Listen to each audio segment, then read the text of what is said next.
pernah pakai sedotan ya? Makanya pasti setiap kita sering banget kan pakai sedotan. Nah ini kalau nggak pakai sedotan sehari-hari banget. Apalagi kalau menarik banget nih kayak begini nih ya. Sedotan bisa kayak begini gitu dok. Nah, bisa dilipat-lipat ya Kak. Kalau di TV tadi, VT tadi maksudnya minuman dikonsumsi dengan menggunakan sedotan, plastik khususnya, itu bisa terkontaminasi bahan kimia. Nah itu, tapi kalau saya kok sehat-sehat aja, biasa-biasa aja gitu. Nah tapi belum kenal sama dokter kita ya. Makanya langsung sama dokter spesialis penyakit dalam, jangan main-main begitu ya langsung. Nanya aja Hati-hati. hati-hati. Nah ini makanya mungkin aja memang udah nggak sehat kali, sering banget Itu kali ya dok. nih. Cuma belum ketahuan aja. Berapa lama kemudian sih dok baru ketahuan penyakitnya mungkin yang bisa didapatkan? Jadi gini Kak Bekti, jadi sedotan itu pertama kita harus tahu dulu sebenarnya sedotan itu terbuat dari apa. Jadi kalau ditanya mitos atau fakta bisa menyebabkan terkenanya kontaminasi bahan kimia, fakta. Fakta. Oh, Nah, bisa jadi, terkontaminasi bahan kimia itu fakta ya. Nah, seperti pertanyaan ada di layar ya, fakta atau mitos tuh ya. Minuman yang dikonsumsi dengan sedotan plastik terkontaminasi bahan kimia dan itu fakta. Fakta. Kenapa tuh dok? Jadi begini, jadi sedotan itu terbuat, kita tahu dulu bahannya. Jadi sebagian besar sedotan itu terbuat namanya polyprevon. Polyprevon. Nah, apa itu? Polyprofen, Polyprofen, salah. Polyprofen. Nah, jadi polyprofen itu sebenarnya dia adalah bahan yang sebenarnya disetujui oleh FDA Amerika untuk digunakan untuk bahan-bahan yang sehari-hari terbuat dari plastik. Tapi yang kita perlu tahu adalah sedotan itu apa memang murni hanya terbuat dari polyprofen, ya kan? Karena kita tidak pernah tahu bahwa memang sedotan itu hanya murni terbuat dari satu bahan kimia. Kita tidak tahu bahan-bahan kimia mana lain yang sebenarnya tersedia gitu.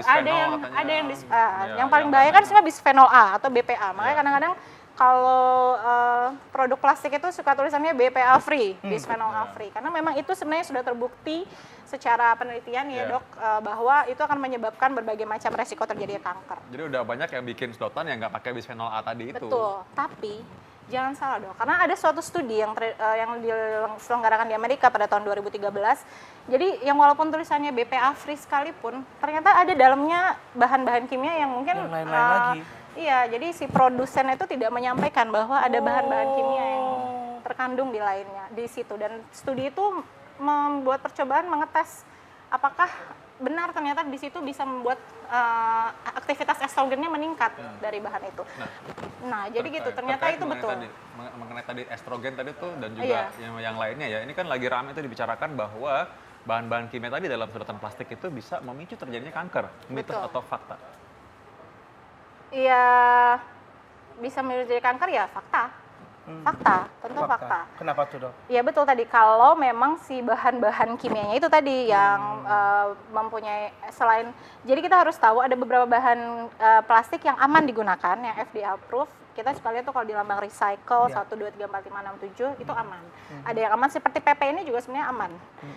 Tapi ya itu bahan-bahan kimia lain yang justru bahkan kita belum tahu apa, itu bisa meningkatkan resiko terjadinya kanker. Kok bisa sih dok itu tadi ya? Mungkin tapi ini Kak Piti, jadi kan pertama ya kita nggak tahu pasti sih kapan, belum ada penelitiannya. Misalnya hari ini kita minum sedotan terus selama 10 tahun, terus berikutnya kita tiba kanker payudara misalkan, misalkan kanker kolon atau kanker usus, kita belum tahu. Memang belum ada sepanjang itu, karena pernah ada penelitiannya ternyata tidak terjadi pada pasien, pada orang-orang yang bekerja dengan pembuatan plastik. Tapi maka dari itu sebaiknya ya kita hindari saja karena kita nggak tahu gitu loh. Ini sebenarnya murni hanya terbuat dari bahan yang FDA approved, atau ternyata ada bahan kimia lain yang kita nggak tahu gitu di balik itu. Dihindari aja ya, apalagi sebaiknya kalau sih dengan plastik panas itu tadi ya. Iya betul.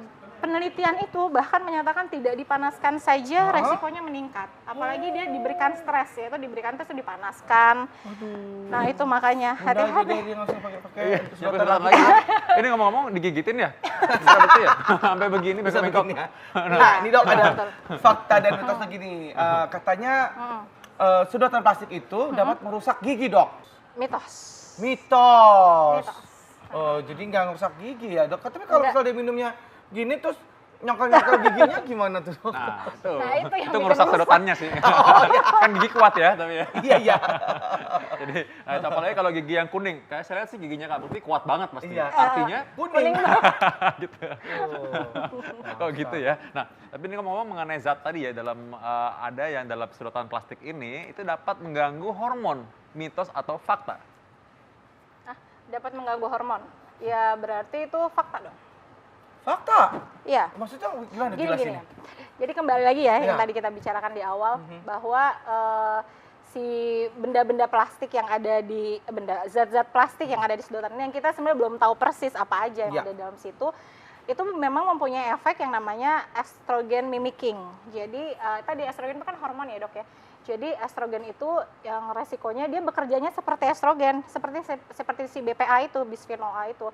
Jadi begitu dia dipanaskan atau kita minum, nah di situ dia bercampur, nah itu dia akan bekerja seperti estrogen. Sedangkan kalau estrogen yang berlebih itu meningkatkan resiko berbagai macam penyakit, bisa termasuk kegemukan yang berujung akan dengan diabetes, yang juga selalu menjadi waspada itu adalah kanker payudara, kanker yang lain. Jadi berhubungan gitu karena dia yang dimaksud hormon di sini sepertinya si estrogen ya. Jadi bisa menyebabkan bahwa terganggunya hormon. Jadi bukan terganggu, dia bekerja seperti hormon. Jadi kesannya hormonnya jadi meningkat kan estrogen di dalam tubuh gitu. itu. Betul. Baik, Dok. Nah, ini mungkin boleh kita dikasih tahu gimana sih sebenarnya tips yang baik gitu, Dok, untuk menggunakan sedotan gitu mungkin? Oke. Jadi memang sekarang pun bahwa kita tahu kampanye yang lagi besar-besaran di seluruh dunia ini adalah selain bahaya buat kesehatan kita sendiri adalah bahaya terhadap lingkungan. Jadi kalau menurut saya pribadi dan sepertinya semua juga setuju bahwa sebaiknya sedotan plastik memang kita kurangi. Oke, baik. Karena selain merusak lingkungan yang tentu akan menjadi sampah lingkungan yang sudah terurai, kita juga buat diri kita sendiri ternyata kita belum tahu persis kan apa aja tuh yang terkandung dalam si sedotan plastik itu. Jadi tipsnya adalah gunakanlah sedotan yang tidak mengandung plastik. Atau jangan gunakan sekalian. Jangan gunakan sedotan sama sekali. Oke, Betul. baik. Terima kasih Dok atas ini ya. Sekarang mulai sekarang kita udah tahu ya. Saya yakin pasti ini sangat bermanfaat buat semuanya. Kita ketemu lagi kapan Kak Bekti? Kita ketemu lagi besok pastinya ya. Saya Indra Bekti. Saya Dr. Vito Damai, Indonesia. Ayo hidup sehat.